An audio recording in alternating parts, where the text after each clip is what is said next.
Let's go live to Liberal MP Aaron Violi, member for Casey. Aaron, what sort of impact has this wild weather had in your part of Melbourne? I know much of the city's been hit by the strong winds and quite dangerous conditions. What's happened over in your part of the world? Hi, Kieran. It's great to be with you. Yeah, we've unfortunately been impacted like a lot of Victoria. Trees down, power lines down, many without power at the moment. Roads are still blocked. I just quickly want to pay tribute to the SES and also the CFA, but we've got the Lilydale SES, Hillsville SES, Upper Yarra and Emerald. They've been out all night. They're still out keeping people safe, making areas safe with the support of the CFA. So it's been a tough 12 to 24 hours for our community and a little bit more to come. But we'll, as we always do, rally together and make sure we stay home, stay safe and listen to the authorities. Yeah, indeed. So your part of Melbourne, like many others, have absolutely copped it. Let's hope things ease over the next little while. Can I ask you about a few other political questions now? The Newspoll today, still 50-50.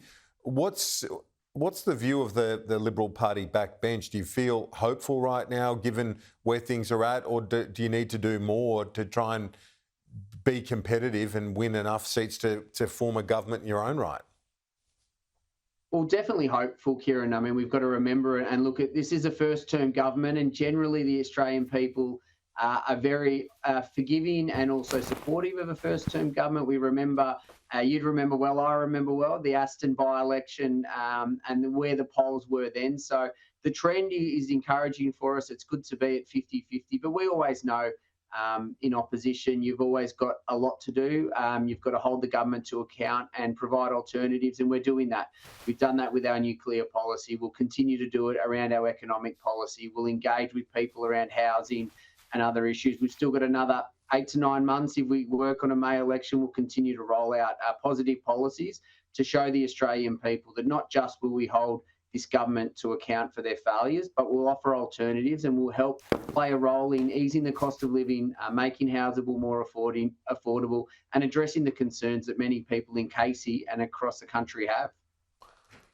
The Redbridge polling had only 24% of those surveyed saying they could identify one thing that the government has done. The Newspoll also suggesting, though, certainly not a majority, about the same number, 1 in 4, thought the coalition would be doing any better when it comes to inflation. So that's a challenge for both sides right now. How much of this comes down to the question of interest rates? If there is to be a cut, maybe 2, before the election, that would help the government stocks.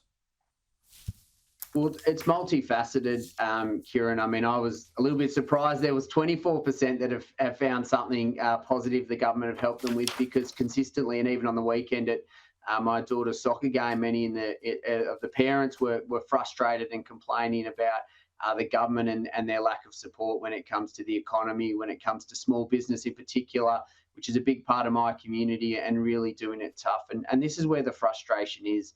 Anthony Albanese, when he was opposition leader, promised that he had solutions to the cost of living crisis, that he would keep interest rates low, that he would reduce power bills by $275. And the Australian people know that they haven't delivered on that. They've let them down, and they're frustrated and they're angry.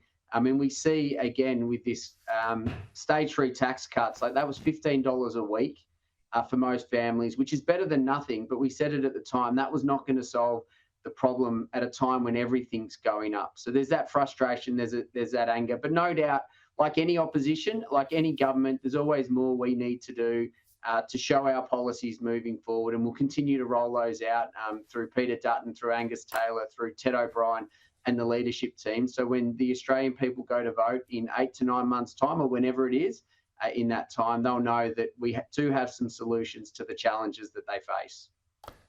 Aaron Violi, thanks as always. We'll talk to you soon. Thanks, Kieran. Talk soon.